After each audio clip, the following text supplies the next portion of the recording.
Salve, salve, salve, meu amigo e minha amiga, seja muito bem-vindo a mais uma aula de redação.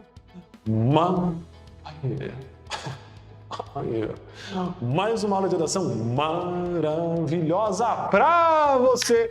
Eu sou o Thiago Buranello, esse é o canal Português Fácil e hoje nós vamos falar da estrutura do gênero relato pessoal. Para você que precisa aprender a fazer uma redação com relato pessoal ou para você que precisa aprender sobre relato pessoal para fazer questões de interpretação. Beleza? Vem comigo, mas não se esqueça antes de se inscrever no canal e ativar o sininho de notificações porque isso contribui muito para o crescimento do canal Português Fácil. E dá aquela biscoitada lá, passa no Instagram fazendo favor, @Thiago_Buranello. @Thiago_Buranello pra você. Bora começar então? 2, 3, já? Valendo! Galera, então, gênero textual, relato pessoal. Então, eu já dei a resposta aqui do Paranauê, né? Paranauê. Que gênero textual nós vamos escrever? Relato pessoal. Esse é o gênero, é aquilo que o negócio é. Agora, todo gênero textual pertence a uma tipologia, tá? E aí, o relato pessoal ele pertence a qual tipologia? Qual tipologia será? Hein? O relato pessoal, nós trabalhamos muito com a descrição. Então, nós vamos descrever as coisas, tá? Alguns autores chamam a tipologia de relatar, tá? Outros autores não falam relatar, eles falam que cabe no texto descritivo. Então, isso pode aparecer ali diferente dependendo do vestibular, tá? Então, o relato pessoal, tem livros que colocam a tipologia textual: narrar, argumentar, expor, relatar. Outros colocam narrar, argumentar, expor, descrever. Então, o relato entra aqui na descrição. Tudo bem? Bom, mas o relato, então, independente se vai chamar de relatar ou de descrever, entenda que o relato não é uma narração. Então, o relato não é narrar. O relato não pertence à tipologia narrativa. Por quê? Apesar de ser muito parecido, tá? Porque nós temos algumas situações diferentes de um texto narrativo. Então, primeira coisa diferente. Falando em aspecto geral, tá? Preste atenção para não ter confusão. Falando em aspectos gerais. Quando a gente fala em texto narrativo, a maioria dos textos narrativos tem título, não é verdade? A maioria dos textos narrativos tem título. Tem título. Tem título que eu falei. A maioria dos... É que me deu uma dor aqui, não sei por que eu rasquei alguma coisa na minha boca que eu falei tudo errado. A maioria dos... Aleatoríssimo no meio do vídeo. A maioria dos textos narrativos tem título. Tudo bem? E o relato é um texto que não pede título. Então, se a proposta de vestibular não pedir para você, não falou nada, só abriu a prova, só falou assim: escreva um relato pessoal em até 15 linhas sobre a seguinte situação. Só falou isso. Não falou que é para ter título. O que você vai fazer? Você nunca vai colocar. Se ele não falou nada, você não coloca. Tá? Então, eu vou colocar assim, Normalmente não há título, tudo bem? Normalmente não há título nesse relato, certo, galera? Só vai colocar então se o vestibular pedir, tá? Bom, por que é diferente da narração? Quando a gente faz um texto narrativo, nós temos os momentos dessa história. E eu vou falar aqui para vocês, não vou escrever porque é aula de relato, tá? Mas eu vou falar para vocês quais são os momentos de uma história, de um texto narrativo. Nós temos a situação inicial, onde há a apresentação dos personagens, onde eles estão, etc. Nós temos o conflito, que é um problema que vai desenrolar toda a história. Nós temos daí tem todo o desenvolvimento, obviamente. Aí nós temos o clímax. O que é o clímax? É um momento que a história dá uma subida, que acontece alguma coisa, que acontece uma movimentação antes do final. E aí depois vem o desfecho, que é como a história termina, tá? Então, na narração, obrigatoriamente, nós temos um clímax. O que é o clímax? Nós temos um momento de maior tensão. Não significa que você tem que ficar tenso, tá? Mas é um momento de... Putz, o que vai acontecer? Sabe quando você está assistindo um filme e aí você sabe que o filme está acabando, mesmo que você não esteja olhando no relógio? Por que você sabe que o filme está acabando? Porque há uma movimentação na história que encaminha para um ritmo diferente, né? Normalmente, quando você assiste uma série, cada episódio ele acaba num clímax ali. Justamente que é por isso que você acaba se sentindo motivado a assistir o próximo, né? Ele acaba no momento que isso é clímax. Então, o texto narrativo, obrigatoriamente, tem que ter um clímax. Agora, o relato, não. Então, o relato, ele não precisa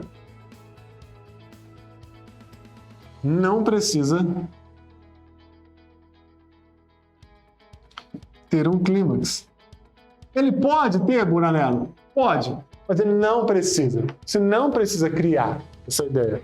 Isso já é um ponto bem diferente. Outra coisa, o texto narrativo, ele vai depender muito do gênero textual que eu estou trabalhando. Então, por exemplo, uma lenda. Se a lenda dessa paixão faz sorrir ou faz chorar, o coração é quem sabe. Deixa com voz Skinner, dá uma acelerada nessa parte, adoro que o Skinner cada. Se a lenda dessa paixão... Ó, então olha só, veja bem, o que acontece? A narração, DJ Thiago, ó, a narração, se eu pego e faço, por exemplo, uma lenda, que é um texto narrativo, tá?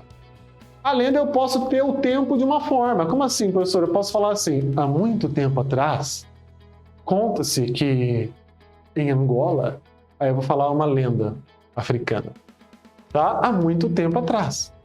E lembrando que, ó, só um parênteses aqui, quando muitas histórias falam há muito tempo atrás, mas você na redação não pode escrever há muito tempo atrás, que é uma repetição desnecessária. Quando você fala o A com H, já é passado, você não precisa colocar a palavra atrás, então. Mas é uma expressão que às vezes as histórias trazem e isso está errado, né? A gente não pode trazer para a redação. Bom, voltando. Um texto narrativo como se fosse um conto de fadas. Era uma vez, um lugarzinho no meio do nada, com sabor. Era uma vez. Ah, uma crônica, que também estou falando tudo texto narrativo. Uma crônica eu começo durante uma manhã. O que eu quero dizer? Eu quero dizer que o texto narrativo, dependendo da história, ele pode ter a ideia de tempo variada. Eu posso ter um tempo assim, era uma vez. Eu posso ter um há muito tempo, né? Igual eu falei, há muito tempo atrás. Eu posso ter durante um sábado. Eu posso ter vários estilos de tempo. Agora, irmão ou irmã, quando você faz um relato, o tempo deve ser determinado. O tempo deve ser mais específico. Ó. Então, tempo determinado. Então, por quê, gente? Porque se você vai relatar algo, você não vai colocar assim, certo dia. Você vai relatar algo que você lembra quando foi. Mesmo que você não quer dizer que você tem que colocar assim, no dia exato lá, 25 de março de 2000. Não é isso. Não é isso. Mas tem que colocar, por exemplo, durante as últimas férias, ou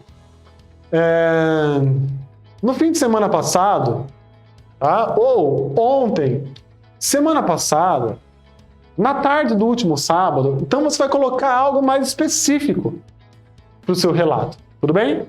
E a mesma coisa vai estar relacionado com o lugar. Então o lugar, normalmente nós vamos colocar algo mais específico.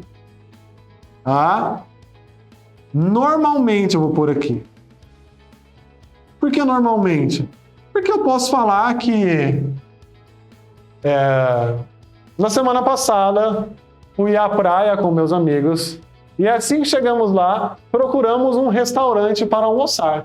Cara, quando eu falo procuramos um restaurante, esse um é um artigo indefinido, indica um qualquer. Então, eu não especifiquei. Não preciso falar, fomos ao restaurante Galpão. Não preciso falar isso. Não preciso falar o nome do restaurante. Tá? Mas eu falei que é um restaurante. Tá? Então, quando eu coloco normalmente, não quer dizer que você tem que falar o nome do restaurante. Não é isso. Tudo bem? Beleza? E a narração, não. A narração pode ser que deixe algumas coisas mais abertas, principalmente em relação ao tempo. Beleza? Tranquilo até aqui, moçada? Então, ó, o relato normalmente não há título, não precisa ter um clímax, o tempo sempre mais determinado, o lugar aí eu vou especificar algumas coisinhas dele. Beleza? Tranquilidade? Bom, como que funciona a distribuição? Porque o resto parece realmente uma narração, né? Você vai contar o que aconteceu no último fim de semana, aconteceu isso, aquilo. Como que funciona essa questão de parágrafos, tá, galera? Ó, normalmente, os vestibulares, eles acabam pedindo aí relatos de 15 linhas, tá? Normalmente, você vai seguir a proposta, não estou dizendo que sempre vai ser 15 linhas. Normalmente, eles pedem isso, tá? Você vai trabalhar o seguinte, cara, até 15 linhas, pode fazer um relato de 2 ou 3 parágrafos, tá? Pediu mais do que isso, 20, 25 linhas, tá? Você pode subir para 3 ou 4 parágrafos numa boa. É mais ou menos essa a ideia, tá? Essa quantidade, mas vai variar muito. Ah, pediu um relato pequenininho, de 10 linhas. Pode fazer em um parágrafo só daí, tá? Sobre ter fala, galera. Sobre ter fala, funciona o seguinte. No relato, nós não colocamos muitas falas. Por quê? Imagina que eu vou contar alguma coisa aqui pro Felipe, que é nosso editor, eu não vou chegar assim, ó. Felipe, você não acredita. Ontem, eu saí com a professora Alessandra e ela chegou para mim e falou assim, Buranello, preciso falar com você. E eu disse, pode falar. E ela imediatamente respondeu, vou falar agora, mas você está preparado? E eu falei, acho que tô. Cara, você não fica contando um negócio assim, a pessoa vai dar um soco na sua cara, né? É insuportável. Você fala assim, não, Felipe, ontem eu encontrei a Alessandra e a gente saiu para comer. Assim que a gente chegou no lugar, ela falou que tinha que contar uma coisa para mim e perguntou se eu estava preparado para ouvir. Na hora, obviamente, eu fiquei um pouco tenso. E aí pedi para ela começar a contar o mais breve possível. Ou então, que ela me disse que, veja, é dessa forma. Então, normalmente a gente não vai usar muitas falas, tá? Então eu vou colocar evite, não é proibido, mas eu vou colocar evite, evite colocar falas. E uma outra dica, não é uma obrigação também. Se você colocar falas, procure usar aspas. É melhor, procure usar as aspas, tá? Por quê? Porque, como você não vai colocar muitas falas, é melhor você usar as aspas do que usar a parte do travessão. Combinado? Então, prefiro usar as falazinhas com aspas quando for um pensamento e tudo mais, uma coisinha assim. Tranquilidade? Beleza? Bom, vamos lá. Vou dar um exemplo de estilo de proposta que o vestibular às vezes pede, tá? O vestibular ele trabalha com uma contextualização. Então imagine que o vestibular fala assim, ó. O vestibular deu um texto de apoio, tá? Falando palmada não, tá? Que não é legal, segundo os psicólogos, educar na base da palmada o filho, tá? Então o texto de apoio tem lá uma notícia falando sobre isso, tá? Que não é interessante educar na base da palmada. Tem uma notícia falando sobre uma reportagem falando sobre isso. Texto motivador da sua prova. Aí a proposta de redação diz assim, imagine que você, já adolescente, tá? Ou imagine que você, já adulto, enfim, lê uma reportagem sobre educar sem palmada. E, diante dessa situação, lembrou da sua infância em um momento que estava na festa de um amigo seu e presenciou este colega apanhando de seus pais, por exemplo. Relate como foi a situação que você sentiu naquele momento. É isso. Então, é para você imaginar que você, já adulta, já crescido, leu uma reportagem que estava falando sobre isso.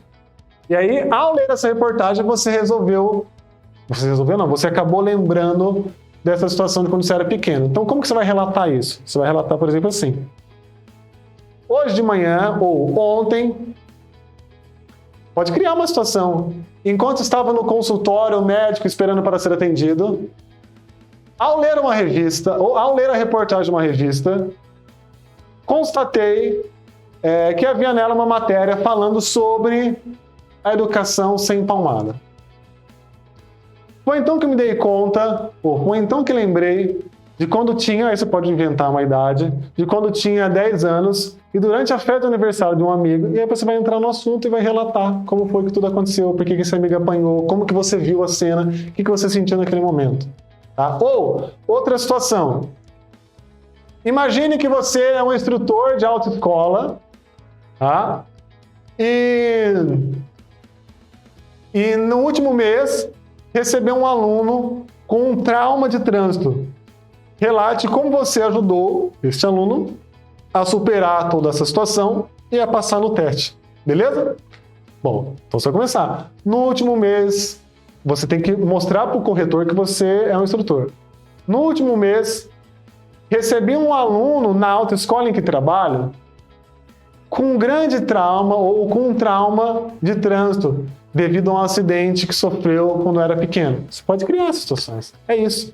Tá? Então você está colocando um tempo mais específico, tá? No último mês, etc. e tal. É isso. Então você faz um relato normal. O último recado que eu quero dar é: perceba que nesse relato, por exemplo, que eu estou falando que meu aluno conseguiu passar no teste, né, para tirar a carteira, claro que eu sou o foco, né, porque eu que ajudei esse meu aluno a passar no teste, mas o foco também é no aluno, porque ele que tinha esse trauma, ele que vai superar, ele que vai conseguir tirar a carteira. Lembre-se de sempre trazer, use palavras que mostrem a sua proximidade com o fato. Então você vai usar o meu aluno. Opa, meu aluno. Tá? Deu para entender? Tá? Ou, no caso lá, lembrei-me de uma festa de um amigo meu quando tínhamos 7 anos. Um amigo meu. Então você vai usar palavras que demonstrem que você está perto da situação, que você realmente presenciou aquilo ou que você viveu aquilo. Por isso que é um relato pessoal. Beleza? É isso. O resto é só escrever numa boa aí que você precisa contar. Fechou? Maravilha? Deu para aprender? Não se esqueça, vai lá pro meu Instagram, @Thiago_Buranello. Indica esse vídeo para quem vai fazer o vestibular e precisa aprender relato pessoal ou vai fazer prova no colégio que vai escrever relato pessoal. Beijos e abraços, até o próximo vídeo. Tchau, tchau, tchau, tchau, tchau. Valeu!